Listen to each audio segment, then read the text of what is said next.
Hello, Kristen. Hi, Bill. How's it going? I'm good. How are you? I'm doing all right. I got to spend the early part of this week in New York at a conference, the NBC Education Nation Conference, where I was nearly brainwashed by Bill Clinton into considering myself. No, I'm just kidding. A centrist Democrat for a moment. No, I'm just kidding. But where it was a neat conference. I got to talk to folks from all political perspectives about what to do to fix education. Came away a little depressed. Problem, I think, is too big for any one person or any one idea to solve, and so no silver bullet solutions. No, not as it turns out. And what was interesting was every portion of the conference was like, here is the most important thing you need to fix. So there was a session in the morning about how brain development from 0 to 5 years old is the most critical, and if you get to 5 years old and you haven't been properly mentally stimulated, haven't had proper nutrition, you are screwed for life. It was like, well, okay, so this is pretty fatal. Like, I feel very depressed about this. So if kids are already screwed up, we can't fix them. Like, but it was really cool. President Clinton spoke on the last day, and he was pretty great. Is there a newfound push for, say, universal pre-K being bandied about? I don't know if it's a new push. I think that there was some frustration on the part of some people because Head Start programs have been getting cut. And that some people, there was actually a guy from Brookings who was making the case that, it's important for kids to get early childhood education, but a lot of Head Start programs have not been doing their job effectively, and so we need to shut down the things that aren't working so that we can focus the resources on the things that are. And so it was kind of an interesting, again, it's the debates were never particularly partisan or even ideological. It was more just straight, how do we most effectively use the resources we have to fix education? And it was interesting stuff. Interesting. And you have a conference, right? I'm going to be in your neck of the woods next week in Washington, D.C. My group, Campaign for America's Future, is hosting its annual conference.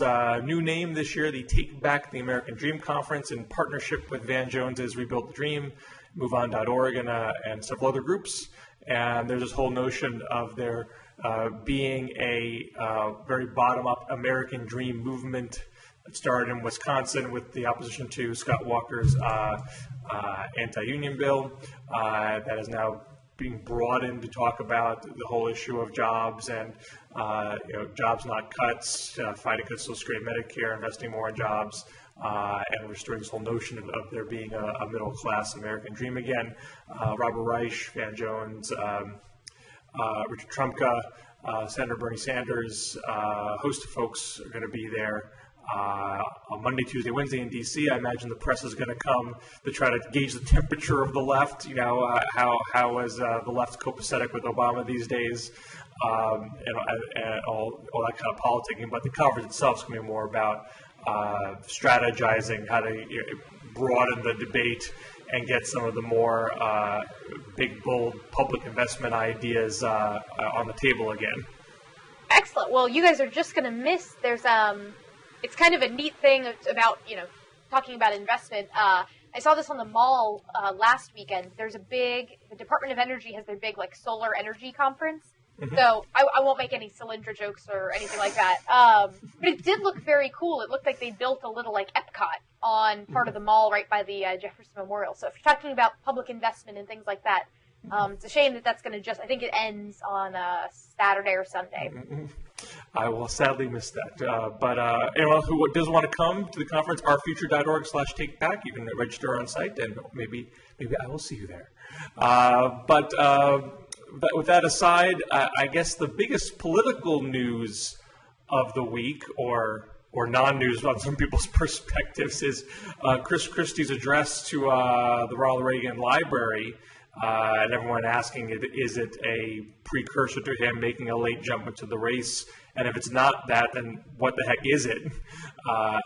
And I was curious what the right's reaction is, because you listen to the speech, on C-SPAN, you have the reaction in the room is rapturous. The folks there practically treated him like the second coming of Reagan.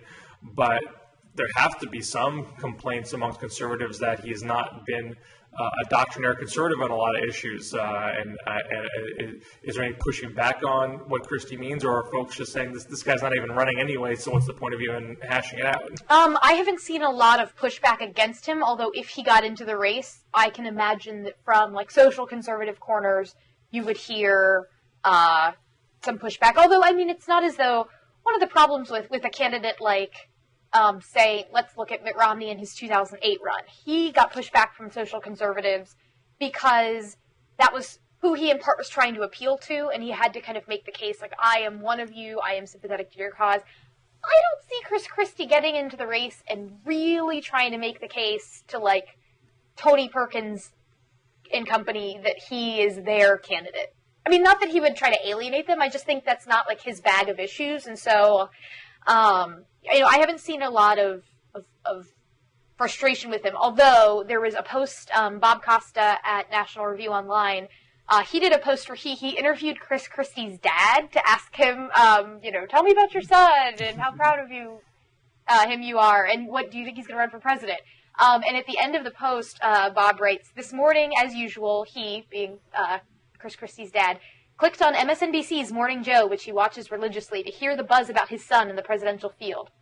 He says, I like how he has won over Mika. Isn't that great how that's happened? I think she's come to respect him. As long as you get respect from people, everything else follows. So the question is, to what extent is it a good thing if you are winning over Mika Brzezinski on Morning Joe? In terms of, is that helping you with a Republican primary electorate? Now, I've got no problem with people, with Mika liking people. I just think, if that's primarily who he's, able to win over, Mika's not voting in a Republican primary. That type of person's not. And you have some other folks who are raising questions about, if we're going to make the comment that we want people to have more significant experience before they run for president, is Chris Christie necessarily prepared enough? Jim Mantle at American Spectator says, there are good reasons to believe Christie when he says he's not ready, and to expect more out of him as an elected official before giving him a promotion. Not everything about his record is conservative, and he wasn't even considered the conservative candidate in New Jersey's Republican gubernatorial primary. Experience matters. Conservative commentators who live in the Northeast Corridor underestimate the questions many grassroots conservatives have about the extent of Christie's conservatism. I see such questions raised repeatedly in our comments threads. Having said all that, the speech does remind me why so many people hope he'll run, and doesn't do anything to discourage speculation that he ultimately will. What's sort of funny about that post is he's talking about it, and he starts by saying maybe he's not experienced enough, but he doesn't actually make an experience argument. He makes an ideological argument. He says that he's not conservative enough. Yeah, well, and then it's, are there enough things in Christie's current record to where he could say, you may not like my position on A and B, but I did C, D, E, F, G, H, and I that you love, all of that, that would give people more confidence. Whereas if most of what he's talking about is more rhetoric, with a mix of sort of like bipartisan policies, and here's where I worked with the unions and the Democrats, aren't I so great? Again, that's a fantastic thing to talk about in a general. To the extent that it would peel voters off, I don't know. I think he would pick up, actually, if he got in, he would be a big threat to Mitt Romney, because Romney's core of that sort of mainstream Republican, mostly energized by economic issues, really hoping to win in a general, would probably see a Chris Christie and say, here's a potential alternative. For the folks who maybe didn't see Rick Perry as a Romney alternative, or who definitely don't see a Newt Gingrich or Michelle Bachmann as a Mitt Romney alternative. You have Raihan Salam at the Agenda blog saying, who believes that it would actually be a mistake he loves Chris Christie, but thinks it would be a mistake for Christie to run. He says, running now would be a mistake. It would make his accomplishments in New Jersey so far vulnerable. There's a high chance that he wouldn't secure the Republican presidential nomination in this cycle, yet it would be almost impossible for him to salvage his political career back home. His leverage will have evaporated. So, I mean, even for folks who like Christie, there's a belief that him running this time, while he could contribute some good things to the conversation and would be a good voice on stage, the odds of him winning the nomination aren't 100%, and so is it worth taking him out of New Jersey in the middle of his term to have him, sort of go on a run for president that would inevitably damage him at home in New Jersey? So you're not. It doesn't seem like this is the same kind of blogosphere reaction that you had in the run-up to Perry jumping in, where it seemed like it was almost a unanimous embrace that there's going to be a conservative savior that's going to prevent us from having to stomach Mitt Romney. And there were some corners of discontent, say from Michelle Malkin bringing up the HPV stuff, but that hadn't really broken big until that got brought up in one of the debates. But from what you're saying, it sounds like you have mixed feelings both from conservative purists and from Christie files who think that maybe it's a little too soon. Yeah, and to be sure, I mean there are plenty of folks that would love to see him jump into this race, but a lot of the discussion that I hear in sort of the mainstream media is Republicans hate their field and they want Chris Christie to come in and view him as a savior. And I'm not totally seeing that in the blogosphere. I mean, I'm also not seeing the total discontent with the field either. I think that's sort of a misperception. I mean, there are some folks who would like to see other people get in. There's some folks who are happy with the field but wouldn't mind having someone else jump in. But I think that the other thing is with Perry, he did hem and haw, but I feel like he eventually did pull the trigger. He eventually did get into this race and has given himself a couple of debates now, a little time to really ease into the field. Christie keeps pushing and pushing and pushing and keeps making bold statements that he's not. And it keeps being this back and forth game to where I don't think you can keep going back and forth so much without people kind of getting tired of it, in the same way that people are having Palin fatigue right now. That people are kind of saying, she's been stringing everybody along for so long, and I'm kind of either do it or don't, but quit stringing this out. I think that sort of frustration, Christie will have to make a decision, and quickly, if this isn't going to get away from him. You got to get on the ballot. I mean, these races are not that far away. And my home state is threatening to throw a huge wrench in the Republican nomination process by moving their primary to January 31st, which would mean that all these other states then have to move to the very beginning of January. You could be looking yet again at like a January, 3rd, I think, Iowa caucus. So that is really shortening the time frame. 3 months is not an enormous amount of time in which to run a presidential campaign.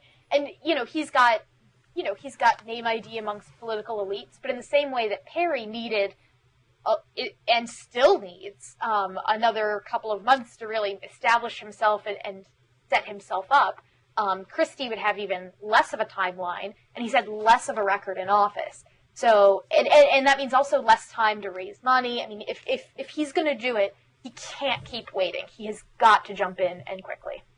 I want to get to what some of the left is saying about the Christie speech, but first I just wanted to ask if you know, because I don't know the answer to this. Why does Florida care? Why is every 4 years we have to go through this dance about who gets the super special first primaries? Why, if you're a Florida Republican, if you're a Florida Republican, why do you want to make the whole race, complete as combobulated and upset the partygoers in D.C.? Well, what do you get out of it? Now, hold on. The Democratic Party had problems with Florida, too. So it's not though just, okay. But it's just not a factor this year because there's no Democratic primary. Well, and Florida's not the only state. I think Arizona had rumblings. Jan Brewer was talking about moving their primary up. Everybody wants to be first because they know that as momentum moves on, things get less and less important. That if you're part of, say, a Super Tuesday, you are just one of a few, you're one of many headlines that night. I think Florida is important no matter where it falls in the process. But I can see them wanting to be earlier because it is, they feel, hey, we are so critical to this general election. We are a state where Republicans in Florida are probably a pretty good representation of Republicans everywhere else, because you've got your sort of moderate Central Florida Republicans, you've got your Hispanic vote, you've got your Cuban Republicans in South Florida, then you've got your Southern Republicans up in the north part of the state. So I think that's why Florida feels like, we're a big deal, you have to take us seriously, we want to move forward. I'm not in the Florida legislature. I'm yeah. not necessarily even defending Yeah. their decision to do it. I get that general point. I'm still at a loss why I think it's so important that we're going to violate party rules to make that point. That if we don't do this, the sanctity of Florida is jeopardized. Like the priority of it, I'm befuddled by, but perhaps we can't divine that, right here. Yeah, I don't know what the answer is, and I don't know if this is all going to stick, or if eventually, I think things will get hashed out where I don't think people want a brokered convention. The convention's going to be in Florida, so if there's controversy about Florida's delegates, I feel like that's not a good situation. So I'm not fully informed on this topic to the extent that I know exactly what the logic and reasoning were, and I don't really have a side in the fight. But I would be very sad if Florida did not have a full voice in the nomination process. Well, to get back to Christie, I think the general tenor on the left was, why does the media keep treating this like a story when it seems obvious that he's not running? But, and perhaps, I think if you actually heard what he said at the Reagan speech, I would have taken it as, I'm really not running, but I suppose you can't always take things at face value, and that's what the political press is treating it as.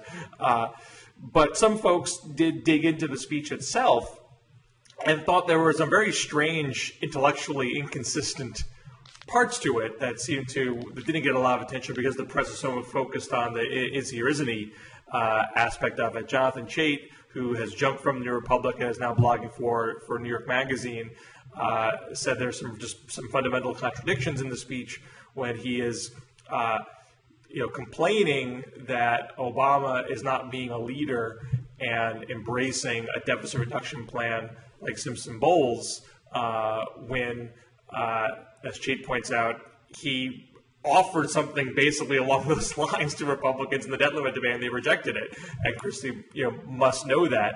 And it then comes down to, in Chait's interpretation, Christie's basically saying, I'm going to do the same exact thing that Obama was proposing to do.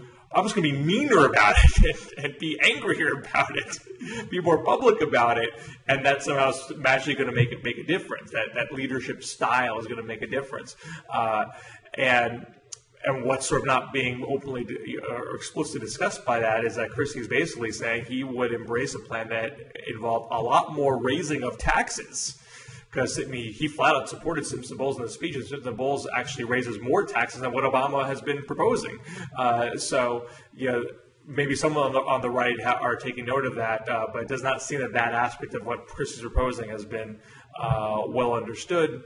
And you also had, I believe it was Timothy Noah at the New Republic, who's sort of taken over Jonathan Chait's spot at that magazine, and saying, sort of asking the question, why is it that Christie took this veiled slap at Rick Perry's immigration stance in the question and answer part of the session, where he said essentially that he wouldn't subsidize the educations of children that were here illegally, when, as Noah pointed out, Christie is not a doctrinaire right-winger on immigration. He talks about having pathways to citizenship as being essential to any kind of reform. And so if he ran, that would certainly get bandied about by the anti-immigration purists. It's obvious that Chris Christie got the it's beat up on Rick Perry week memo. So maybe that's why. But is he doing that because he wants to have an edge on Perry because he's going to run, or does he want to be a stalking horse for Mitt Romney and throw Perry an extra elbow? It seems like. Or does he just believe it? It's possible. I think it's possible to both believe there should be a path to citizenship and believe when it comes to this, the expenditure of public money that I don't necessarily see them as inconsistent views when it comes to education. That's a fair point. They're not inherently inconsistent, but in terms of tone, it may be tough to square the two, but right. And why would he want his tone at the speech to sound more harsh when, from what he said in the past, his underlying position is more on the pro-immigrant reform side of things? I imagine that it is, if he's not running, then I think it's what he believes and it's how he came out. and maybe the veiled comment about Perry stokes a little more attention for him, because obviously a large part of this is he's been dispelling the I'm not running, but hasn't, for whatever reason, hasn't been doing it in such a way that is actually convincing to enough people. So there's a benefit to having that attention put on you. Perhaps it's just a component of wanting more attention. On the other hand, if he is running, then it makes perfect sense that he would begin these veiled attacks on Perry, and he's sort of testing the waters. Right. And the other post that I noticed was over, I think, Progress, where they took note of the audience reaction to Christie's glorifying when Ronald Reagan, broke the air traffic controllers strike as one of his first acts as president. And Christie said in a speech that the people that struck lost their jobs, and that everyone applauded at that point in the speech. Hooray! People lost their jobs. And so they were trying to make the point that they're glorifying, firings during a jobs crisis. When obviously, I'm sure conservatives would interpret the applause differently. But it's sort of an additional attempt to establish a narrative at odd audience reactions to conservative speeches and conservative debates, to try to further an argument that the party itself, the party as a whole, is moving far, far, far to the right. Well, I mean, we could that is a whole other conversation. I mean, I actually didn't hear I haven't watched the video of the Christie speech. I just read excerpts from it, so I don't know if this was the one isolated crazy person in the audience doing a reaction, which is what I would suggest is in many cases what happened in these debates, or if this was the whole audience applauding at a line. No, this one was the whole audience. This okay. wasn't random people, but I think you could have a fair debate over what exactly they were applauding. Yes. Okay. What element of what he was saying was being applauded. Gotcha.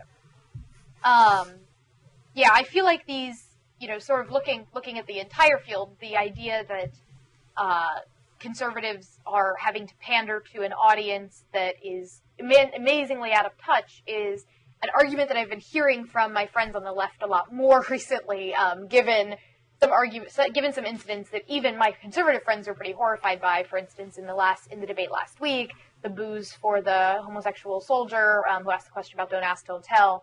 I believe in some of these cases the incidents were blown vastly out of proportion, but in other cases I thought, even if it was just one or two people in the audience, I would have liked to have seen someone on the stage say, like, that's absolutely unacceptable.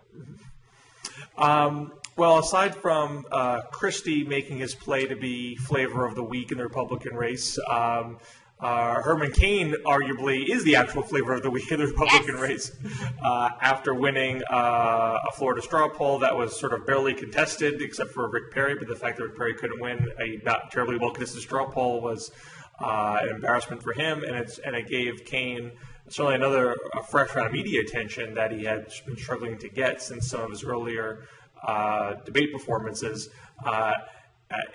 Is there an actual Cain boomlet here? Is there a chance that Cain is going to get back into the top tier because of this? Are you seeing that in the blogosphere, or is this mostly notable because it's an embarrassment to Rick Perry? I think that I think both are important. So I think, first of all, it was an embarrassment to Rick Perry. There's a good take by Eric Erickson on, he sort of has like a little snippet about the race and what the Cain thing means. He says, Michelle Bachmann falling off the path to victory has helped Herman Cain get back on it. He has had a meteoric rise in polling with Rick Perry's flame out. Looking at the Fox News poll, Sarah Palin's supporters have all largely gone to Herman Cain, despite Palin derisively calling Cain the flavor of the month, which says more about Palin than Cain. Cain's stellar debate performance was, this is the part that I think is most critical, that Cain's stellar debate performance and an easy-to-sell economic message have helped him run for something, not against someone. And that's the key to winning. He's also the most optimistic candidate in the field. The other candidates will just have to bend his way as he becomes the center of gravity in the race. And I noticed that in the debate that, so many of these folks, Michelle Bachmann gets very, upset about Obamacare, and she's very angry at the Obama administration. You have, a lot of these candidates who just they train their fire on the Obama administration, or they're training their fire on each other. And very few of them have to put out ideas of their own. John Huntsman sort of continued this pattern of talking about, like, my ideas and my record without saying what his ideas or his record are. You had other candidates who, like Mitt Romney, who's got ideas, but it's a 59-point plan, and how do you say that in a debate? What Herman Cain did in that debate is he said, here's how I'm going to fix the economy. I'm going to change the tax rates. We're going to have a 9% corporate tax. We're going to have a 9% income tax. We're going to have a 9% consumption tax. And it's my 999 plan, and get on board. Now, you can make all sorts of arguments about, like, what does this mean about the payroll tax then? Where, were FICA taxes included in this? And, how are you going to implement this? And because it's not a progressive tax structure, what's going to happen is it can actually wind up being regressive. And, but it was easy to consume. And if you're conservative, it aligns broadly with sort of your vision for what a better tax system might be. And so he's the person that's out there who presents an idea that sounds like it might work. And he's optimistic about it, and he presents it in a way that's clear. This is not rocket science, and yet every other candidate on the stage is kind of failing to do that effectively. So I think that's what this whole Cain-mentum, the Herman Cain hurricane is all about. It's about this guy who is doing the right things in debates to where he has no money and no national record that he's really running on, and yet if you are just sort of an optimistic candidate who puts forward an idea, you can go very far. Now, I do not know how long this Cain boom will last, because in much the same way that Perry was, widely embraced upon becoming a frontrunner in the race, and then very quickly, as the frontrunner in a debate, he makes a few little stumbles, things that if he was polling at 5 to 6%, nobody would have even noticed or cared about, but because he was the frontrunner, he got a lot of flack for it. Herman Cain can't make mistakes. Like, things that Herman Cain would have said in the first or second Republican debates that might have made people go like, I don't know about that. I think he had some comments about the Muslim community that were a little controversial. You can't say those things when you're polling at 17% that you can kind of get away with when you're at 3% because nobody gets really worked up about it. Can Cain transition into the bright spotlight? Can he withstand the same sort of scrutiny that a Mitt Romney or Rick Perry is going to have? That is the big question that I think. Well, your analysis seems predicated on Herman Cain actually trying to win, which I'm not terribly convinced is actually his objective in all this. No, I mean, I think it is. I think his objective, I don't think you run for president. I mean, I understand there are reasons why you can run for president that don't involve wanting to be president, but I think ultimately if you're going to get into this and really go all the way, you do, at some level, want the job. You might end up with it, and when your polling is going this well, I don't think that Herman Cain, I don't think he's just running to, sell books. I think this is a guy who really thinks that he can take the things he's learned in the private sector, apply them to the problems in government. The question is, when it comes to things like, for instance, the 999 plan, when someone asks him, okay, so if we're doing 9% income tax and we're saying these are the only taxes then, what do you do about Social Security and Medicare taxes? What do you do? Are we just going to not have capital gains taxes anymore? Or, these are questions that no debate moderator followed up with, which I guess is a flaw in the whole debate system anyways, is, you're not getting, hardcore policy follow-ups. Does Herman Cain have those answers? If he does have answers to things like that he can rattle off in a debate, I think he could be formidable.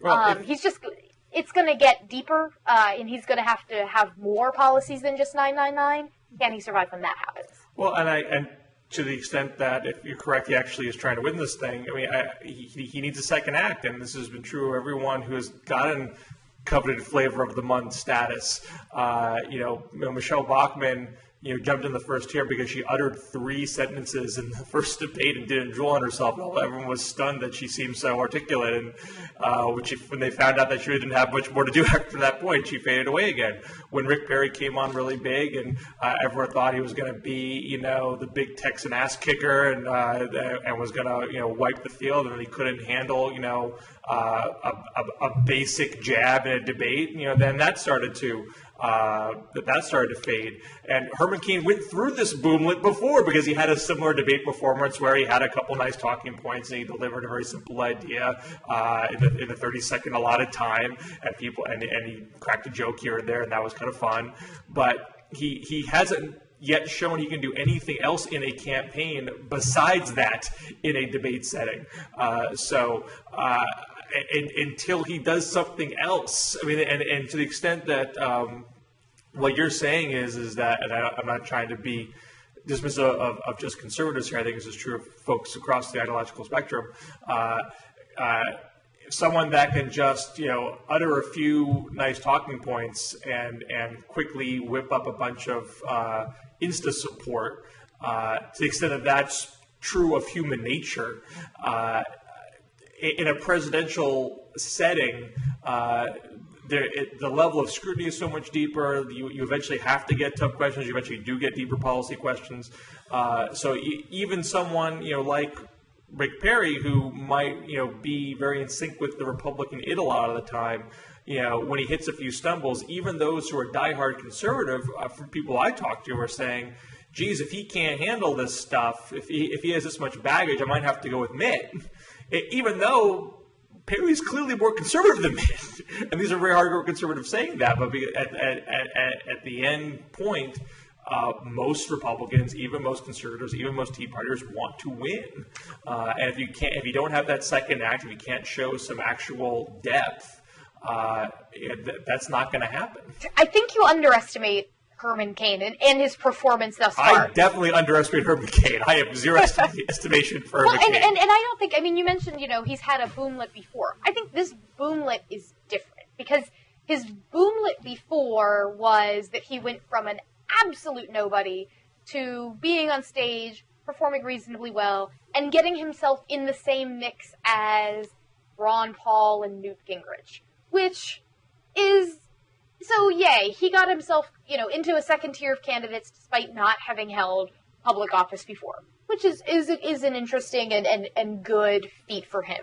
I think this is different. He's now polling almost on par with Rick Perry, who just a week ago was, far and away the front runner. And it's not just that in these polls he's pulling this off, but that at an event like a straw poll, that actually requires you to have some kind of infrastructure that can drive people to vote for you. He was able to pull this off. And it's not as though Perry didn't play down in Florida. It's not as though Herman Cain was the only one down there giving speeches and rallying up supporters. So I think now that he has this kind of on-the-ground win at a straw poll in Florida, which I've already established why I think Florida's important. I think this is different. I think you are correct that Cain has not been held to the same standard that one would hold a Perry to thus far. And so because, Cain hasn't been asked the tough questions that he will have to defend, I think the next debate for him is absolutely critical to whether or not he remains kind of bottom of the top tier or if he falls back to being top of the middle tier. But I don't think that I haven't seen proof that there's not substance there. I just think that he hasn't been pushed very hard, and that the things that he has put out there, he has put out a tax plan, which is a lot more than you can say for a lot more of these candidates. I'll criticize my own field. I have not heard a lot of ideas coming out of a lot of people. Romney's got a jobs plan. Huntsman's got a tax plan. I heard today that Newt Gingrich rolled out his new Contract for America, but I haven't heard anything about what's in it. I have no idea what Rick Perry would do to fix America. Look at the Rick Perry issues page on his website. It's probably the saddest thing I've ever seen in my entire life. Oh, I haven't looked at it yet. So I think that the fact that Cain has put anything out there, maybe that bar's not very high yet, but I'm glad he's done it. I think it sparks an interesting conversation. and I am not ready to dismiss him. I want to see what this next debate looks like for him. Well, either I am underestimating Herman Cain or I'm overestimating the Republican electorate, but I do not think that now, Herman Cain... Perhaps I'm a little burned because I think I underestimated Herman Cain back in the beginning of this process a little bit, and people like Matt Lewis have been very big on the Herman Cain train all along. So, people like him can say that they've been there all along, whereas me, I was impressed with his last debate performance, and I'm glad he's in the race, and we will see if he can stand up to that sort of next level of scrutiny. Well, outside of, well, I guess maybe indirectly related to presidential politics, the White House, the Justice Department more specifically, has asked the Supreme Court to essentially have an expedited review of the Affordable Care Act, which Republicans love to call Obamacare, and Obama himself has started to embrace Obamacare for his own characterization of it. By basically one of the appeals court decisions that the White House lost was a smaller panel decision, and he could have chosen to appeal it to the broader circuit and then thereby protract the whole appeals process. But instead they said, "Hey, Supreme Court, let's just cut to the chase. We got conflicting decisions out there. Let's just get this done," which means getting it done in the summer of 2012, in the thick of the presidential race. And there was various commentary on the left, broadly defined, why they would do this. Timothy Noah, the Republic, said this was could possibly be a win-win politically. Either they just win, they win the case, and they're proving that even a Republican-dominated Supreme Court doesn't buy the argument that Republican politicians have been making that's unconstitutional. Or they lose, and Obama can then rally, in Noah's characterization, right at the base and some independents at the notion of a partisan Supreme Court that is preventing democracy, the democratic system, to solve tough problems and overrule the will of Congress. So that was Noah's characterization. Dahlia Lithwick at Slate, which is not necessarily a hard left operation, but she gave a legal analysis to what the Supreme Court might do, saying it might not be as simple as them just approving or disapproving of the law. There are all sorts of things they could do in the middle. They could punt on the whole thing and say you don't have the standing to bring this case right now, and we're not going to rule on it until it's fully implemented. Or they can make more narrower type decisions that don't really get at the underlying constitutional questions that the right is putting forth, and also giving it the notion that it's not necessarily the case that all of the conservative